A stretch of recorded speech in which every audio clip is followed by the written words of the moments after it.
రాము: baby ఎక్కడ ఉన్నావు?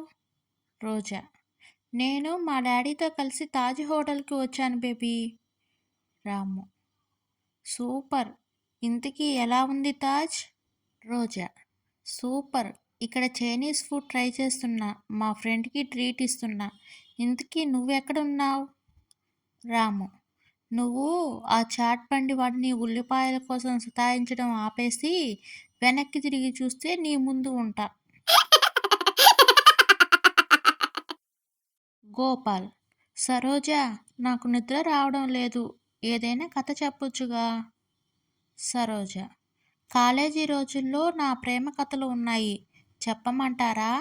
గోపాల్: రేపు ఆఫీస్కి వెళ్ళాలి, అర్ధరాత్రి నిద్రపోకుండా ఏంటి నీ గోల? భార్యాభర్తలు గొడవపడిన తర్వాత పక్క పక్కన కూర్చుంటే ఎలా ఉంటుందో తెలుసా?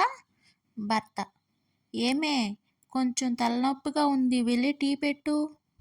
భార్య: ఇంట్లో టీ పొడి అయిపోయింది.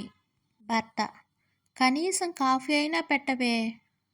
భార్య: కాఫీ పొడి కూడా లేదు, విషం ఉంది, ఇవ్వమంటారా? భర్త: అదేదో నువ్వే తాగు, నాకు పట్టిన తలనొప్పి తగ్గిపోతుంది, నాకు పీడ పోతుంది. భార్య: నాది కూడా సేమ్ ఫీలింగ్.